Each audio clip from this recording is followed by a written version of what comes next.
Est-ce qu'on a enfin l'extension de réservation et de prise de rendez-vous ultime? Dans cette vidéo, je vous parle de Fluent Booking. Fluent Booking, c'est une nouvelle extension sur le marché par les équipes de tous les produits qui s'appellent Fluent, Fluent Forms, Fluent CRM, Fluent Support et plein d'autres. Et ils viennent de sortir une extension dédiée à la prise de rendez-vous. Il s'agit ni plus ni moins d'un calendrier natif à WordPress. Je vais vous montrer dans cette vidéo à quoi ça ressemble parce que il est possible que ce soit actuellement la meilleure extension de prise de rendez-vous sur le marché. Elle est vraiment canon, elle a plein de qualités et je voudrais vous en faire un tutoriel. Et puis on parlera également de la suite, de qu'est-ce qui se passe en coulisses pour Fluent Booking et puis surtout en début de vidéo, j'ai quelque chose de très important à vous dire. Si jamais cette extension vous intéresse, vous avez actuellement des licences à vie. Alors vous connaissez le principe des licences à vie, vous achetez en un seul paiement et vous n'avez plus jamais de renouvellement, ce qui est super bien pour vos projets mais aussi pour vos clients si vous êtes freelance. Et je vous invite vivement, si ça peut vous intéresser, à vous pencher dessus très rapidement parce qu'évidemment ça ne dure que quelques jours. Moi j'étais passé à côté d'une offre comme ça il y a quelques années pour Fluent CRM et ils l'ont jamais refaite. Donc ils sont assez sérieux ici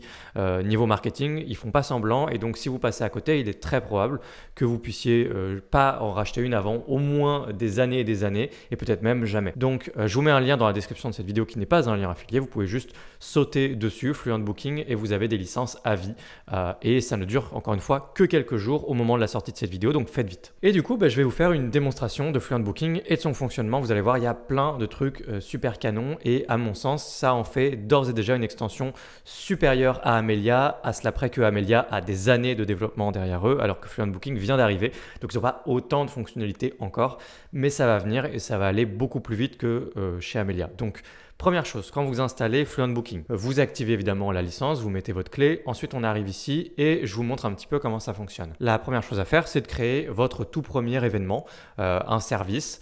Ça peut être du coaching, du conseil, un événement à vendre en webinaire, en peut-être du yoga par exemple en ligne, ça peut être absolument ce que vous voulez. C'est de la prise de rendez-vous finalement. Vous allez voir que c'est assez intuitif, par contre c'est toujours en anglais, mais les traductions arrivent assez rapidement je pense. Et de toute façon, vous pourrez traduire tout ça via Loco Translate évidemment. Donc on a les types d'événements. Est-ce que c'est du one-to-one ou one-to-many? C'est-à-dire est-ce que c'est juste pour une personne ou est-ce que c'est pour des groupes? Et dans ce cas, il y a un nombre de slots. Donc ça va être 5, 10, 15, 20 personnes qui peuvent accéder à un événement ou acheter un créneau horaire par exemple si c'est souvent en groupe. La base, ça va être one-to-one évidemment. Mais là déjà, on sent déjà que c'est plus intuitif que ce qu'on avait dans plein d'autres extensions de réservation. On parle vraiment du besoin final et je trouve ça plus clair, je trouve ça agréable. Donc one-to-one. Ensuite, on va lui donner un nom. Donc moi, je vais faire une session de coaching. Session de coaching de 45 minutes par exemple. Ça va être du coaching WordPress et puis vous pouvez donner une petite couleur. J'ai rentré une description qui sera visible évidemment sur l'événement. Ensuite, au niveau de la location, c'est-à-dire l'emplacement. Là, encore une fois, on voit la différence justement entre Fluent Booking et par exemple Amelia ou d'autres extensions. On a ici quelque chose qui est intuitif. Le besoin final, c'est justement où est-ce que ça a lieu. C'est pas forcément une adresse physique. Donc justement, c'est quoi? Est-ce que c'est une conférence Google Meet? Par exemple, on a une intégration native Google Meet qu'on peut faire et donc ça va générer automatiquement un lien pour tout le monde Google Meet et tout le monde pourra s'y retrouver et faire l'événement, du coup, le rendez-vous en question, par exemple pour un coaching. Est-ce que c'est en personne? Si c'est en personne, est-ce que c'est chez l'organisateur, l'hôte, moi ou chez la personne directement? Est-ce que vous vous déplacez chez votre client? Si c'est par numéro de téléphone, est-ce que c'est votre numéro de téléphone ou son numéro de téléphone? Donc ça va être mis en avant au niveau du service. Est-ce que c'est un online meeting de manière générale? Dans ce cas, c'est à vous de glisser l'URL que vous voulez pour un autre outil que Google Meet ou Zoom ou autre. Ou custom, ça vous permet d'inventer un petit quelque chose sur mesure pour vous par rapport à ce dont vous auriez besoin. Il y a également une intégration Zoom dans Fluent Booking, donc il faut simplement aller dans les settings et intégrer Zoom et il y a moyen ensuite d'intégrer, je pense peut-être de trouver directement Zoom ici, sinon de sélectionner ici Online Meeting et de mettre un lien Zoom par exemple. J'ai pas testé personnellement l'intégration Zoom. Donc dans un premier temps, on va faire par exemple Online Meeting et ensuite vous voyez que vous avez juste à rentrer votre URL. Vous pouvez tout à fait le faire maintenant, même s'il n'y a pas une intégration Google Meet, vous allez vous-même sur Google Meet, vous récupérez une URL Google Meet, vous la mettez ici par exemple et puis du coup vous pourrez vous retrouver dans cette room très facilement et ne cliquez pas sur Display Link on Booking Page parce que du coup, vous voulez justement vendre l'accès à ce lien. Donc, il ne faut pas que le lien soit visible avant. Donc, je vais sur Google Meet rapidement, hop, créer une réunion qui tiendra plus tard. Je récupère le lien. Évidemment, c'est juste pour la démonstration. Le fait est que là, c'est le même lien qui va être sur absolument tous les créneaux qu'on peut réserver tout le temps. C'est-à-dire que les gens vont garder en permanence l'accès à cette réunion, ce qui n'est pas du tout l'idéal, hein. Je ne vous dis pas de faire comme ça. Le mieux est de faire évidemment avec l'intégration Google Meet, qu'on verra un petit peu après. Et puis enfin, on a le fuseau horaire qu'on va laisser nous sur Europe, Paris, continuer. Et ici, comme c'est la première fois, vous allez voir que les fois suivantes, ça va être beaucoup plus rapide et fluide. Mais du coup, comme c'est la première fois, on vous invite aussi à faire les réglages de base. Donc par exemple, vos horaires. Donc là, ici, vous pouvez préciser, on verra dans les réglages qu'on peut faire commencer la semaine le lundi. Mais vous pouvez préciser vos horaires, donc de 9h à 17h. Et si vous voulez une pause le midi, vous mettez plutôt, là par exemple, vous cliquez sur le petit plus, vous rajoutez une horaire. Et puis vous dites, bon, je ne vais pas le faire, c'est pour gagner du temps, de 9h à midi, puis ensuite de 13h à 18h par exemple. Ce qui vous laisse une pause le midi. Moi, je clique directement sur continuer et ensuite on a l'événement qui a été créé. Ça y est, il n'y a rien à faire de plus. On va regarder tous les réglages ensemble, mais avant je reviens à la racine ici dans Booking Types. Et on a du coup moi en tant que hôte, et je précise moi parce qu'il peut y en avoir d'autres. Vous pouvez être autant que vous voulez, donc bosser en équipe et utiliser ça à l'avenir pour tout ce qui va être réservation au sens large. Mais dans un premier temps, donc si ça vous concerne que vous, donc il y aura juste vous ici, avec tous vos événements sous forme de grid comme ça, 1, 2, 3, 4, 5, 6, etc. Là, on voit que j'ai un événement, coaching WordPress. Et donc à ce stade, je vous montre juste comment organiser l'application, enfin l'extension. Ici, on a l'ensemble de vos calendriers avec les différents membres de l'équipe ou hôtes, voilà, ou coach en fonction de ce que vous faites. Ensuite, ici, on a justement les réservations, bookings. Ici, on a availability pour tout le monde là, puis vous pouvez créer ensuite plusieurs sets de disponibilité et du coup justement ce ne sera pas les mêmes peut-être si vous êtes plusieurs par exemple, vous pouvez en créer des différents, etc. Donc là on a celui de base et puis je peux en ajouter et enfin on a les réglages. Donc vous voyez que je peux cliquer en haut ou sur le côté, ça revient exactement au même, si ce n'est que là on voit que je suis toujours dans dashboard en cliquant sur settings, alors que normalement là je clique sur settings. Et justement, ça m'amène directement dans… Ah oui, ok, c'est pas la même surbrillance, vous voyez que c'est différent. Ok, j'avais pas fait attention. Donc du coup, on va reprendre dans l'ordre ici. D'abord, Getting Started, c'est juste quand on est arrivé ici, donc a priori, vous n'avez pas besoin de revenir ici. Les calendriers ensuite, ici, vous allez avoir tous vos calendriers, tous vos événements que vous voulez créer. Et donc là, je peux d'ores et déjà vous montrer comment vous pouvez publier cet événement-là et faire que les gens puissent réserver justement un appel, un coaching ou autre chose. Il y a plusieurs façons de faire. On va cliquer ici sur Share et on va voir les trois méthodes. Le premier, c'est le code court et ça vous permet de glisser ça dans n'importe quel page builder par exemple où vous voulez sur WordPress et ça va glisser, intégrer tout le module, tout le petit module de réservation. Vous allez voir, c'est très similaire à Calendly. La deuxième astuce ici, c'est la landing page et ça, c'est quelque chose que j'apprécie beaucoup sur Fluent Booking, c'est qu'on a un système qui est assez similaire à Calendly. Vous avez la possibilité, dès que vous créez un service, de tout de suite avoir un lien par rapport à ce service et de partager ce lien où vous voulez. Encore une fois, comme sur Calendly. Et ça se joue à deux niveaux. Donc, je vais vous montrer tout de suite comment on peut activer ça. Je termine juste avec le share quand même. Là, la troisième façon de faire, c'est tout simplement d'utiliser un bloc parce qu'évidemment, ils ont un bloc directement pour pouvoir intégrer les calendriers et les services. Donc, pour activer les liens de partage rapide, facile de vos services, vous allez ici dans Host Settings et là, on a 2-3 réglages. Ce qui nous intéresse, c'est juste ici Enable Landing Page Features. Ça peut être pour tous les services ou seulement pour certains. Quand je dis service, ils appellent ça des calendriers. Voilà. Mais bon, je parle d'un service parce qu'on l'utilise, on crée un calendrier pour un service du coup. Donc moi, je laisse pour tout. All Active Booking Forms, je sauvegarde. Et si je reviens en arrière ici, maintenant, j'ai la possibilité, j'ai 2 URL à partager possibles. La première, je vais la récupérer juste ici, Landing Page. Je clique sur View et on a juste ici notre formulaire justement Fluent Booking. Je vous montre justement à quoi ça ressemble. Donc ça ressemble à ça. C'est très similaire encore une fois à Calendly, mais c'est très très propre du coup. On choisit un jour, on choisit une heure. Je vous montrerai 2-3 réglages par rapport à tout ça après. On clique sur suivant et ensuite on a les questions. Name, email, what is the meeting about? Évidemment, vous pouvez complètement changer les questions, notamment ne pas les laisser en anglais. Et puis ensuite, on clique sur Schedule Meeting, ce que je vais faire tout de suite. Comme ça, on aura justement une réservation qui sera dans les réglages, enfin dans le menu. Je vais vous montrer juste après. Ensuite, au niveau de la page de remerciement, on a quelque chose de très clair. What, when, who, where. Donc en français, ce sera traduit par quoi, quand, qui, où.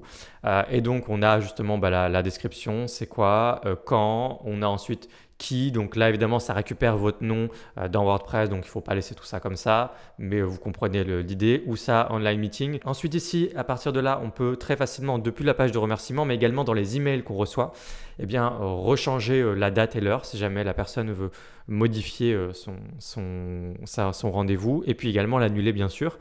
Et enfin ici, la possibilité d'ajouter dans les calendriers.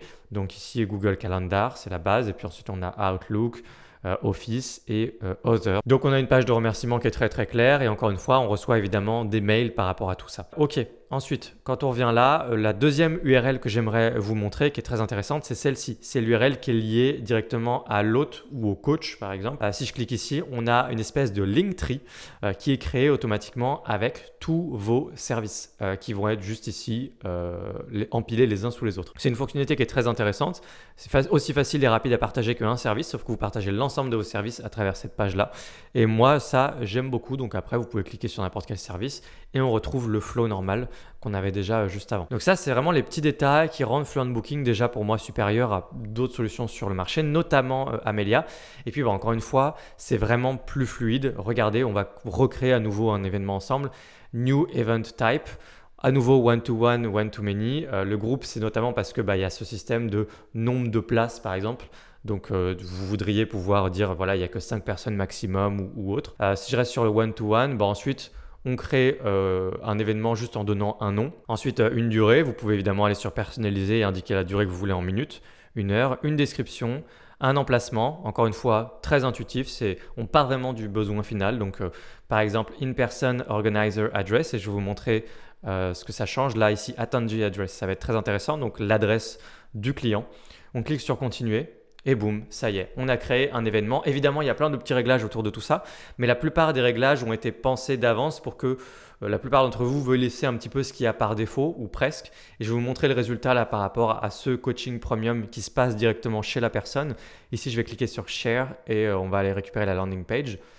On va aller voir et en fait, donc je commence à faire une petite réservation et ici, ça nous demande bien l'adresse. Vous n'avez pas besoin de prendre le temps vous-même de dire ok, on va aller dans les questions et dans les questions ensuite on va dire donne-moi l'adresse. On précise parce que sinon du coup il faudrait en fait le faire manuellement, c'est-à-dire que peu importe le besoin, que ça se passe sur le numéro de téléphone de votre client ou le vôtre, l'adresse de votre client ou la vôtre, dans tous les cas ce sera à vous de prendre le temps d'aller mettre des questions, etc.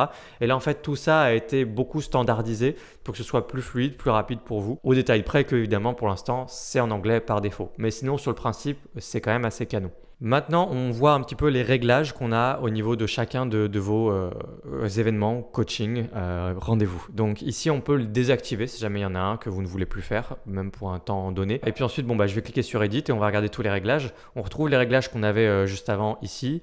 On a dans Schedule Settings la possibilité de changer 2-3 choses qui, encore une fois, par défaut, sont bien, mais ensuite, vous pouvez évidemment changer selon vos préférences. Par exemple, jusqu'à combien de jours dans le futur est-ce qu'on peut réserver? Donc par défaut, c'est 60 jours, soit 2 mois maximum dans le futur. Ou alors, est-ce que vous voulez que ce soit dans une plage de dates données? Vous pouvez même du coup préciser juste une seule journée en particulier ou indéfiniment dans le futur pour dire même dans un an, on peut venir réserver sur mon site. Ensuite, par défaut, ça récupère votre calendrier et vos disponibilités globales réglées au niveau de toute l'extension, mais vous pouvez cliquer ici sur Set Custom et mettre des choses personnalisées par rapport à ce service-là si vous voulez. Enfin, là, Invitees can't schedule within et donc 4 heures maximum. Et en fait, si ça fait moins de 4 heures, les gens ne peuvent pas réserver le créneau horaire. Ça vous évite d'être pris par surprise et de ne pas être disponible.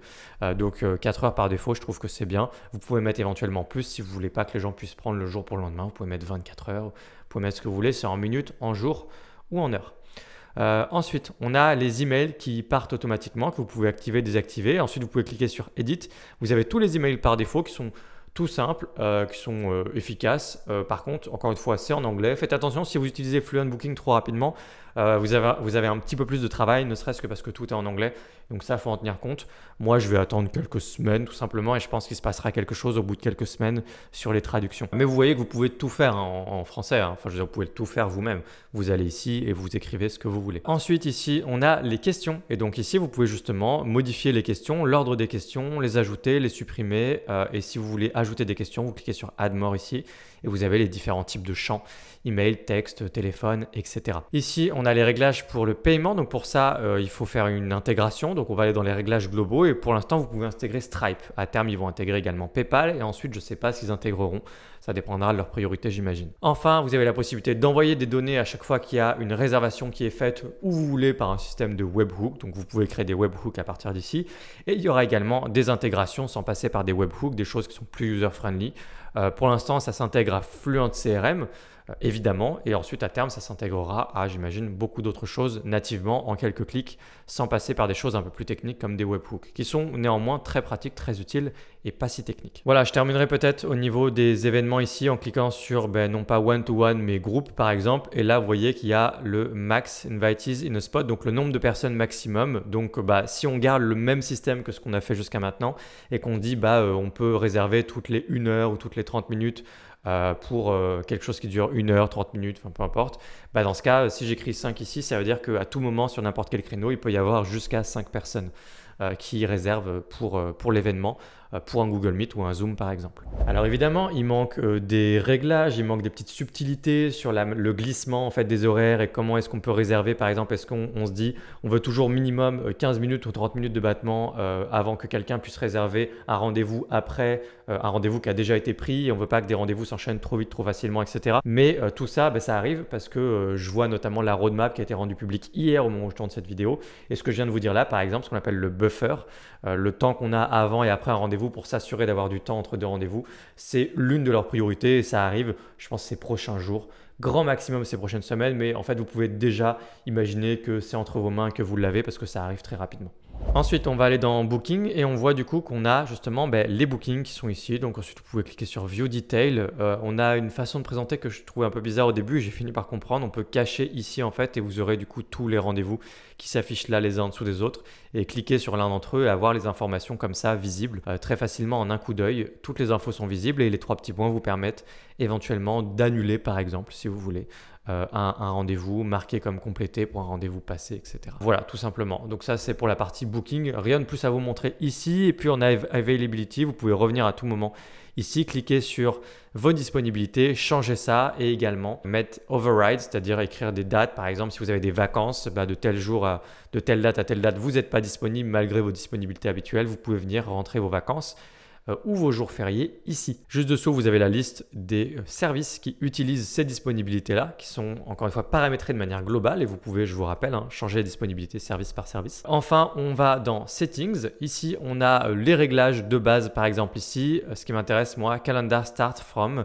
Ici Monday, donc sauvegarder les réglages et dessous les réglages pour la partie envoi d'email. Donc là vous pouvez paramétrer tout ça. N'oubliez pas de passer par une extension SMTP, j'en parle, c'est d'ailleurs l'une de leurs extensions dont je parle qui s'appelle Fluent SMTP. Je vous mets le lien qui apparaîtra dans la vidéo pour faire ces réglages là pour que ça corresponde ici. Très simple de toute façon et indispensable évidemment. Ensuite on a la partie team. Ici vous allez pouvoir ajouter justement des membres de votre équipe, d'autres gens qui bossent avec vous et plus tard, une fois que vous ajouterez des membres à partir de là, vous pourrez ajouter leur disponibilité, leur service, tout ça très facilement. Je n'ai pas grand chose de plus à vous montrer que tout ce qu'on a déjà fait. C'est en fait très similaire, donc c'est vraiment très simple à prendre en main. Vous cliquez ici sur plus. Il faut évidemment le lier à un utilisateur existant de votre site. Donc vous invitez la personne à créer un compte sur votre site WordPress ou vous le faites vous-même et ensuite vous pouvez ici l'ajouter dans Fluent Booking. On a juste dessous les intégrations. Donc là, on a l'intégration Google Calendar. Ici, on a l'intégration Zoom. Ici, on a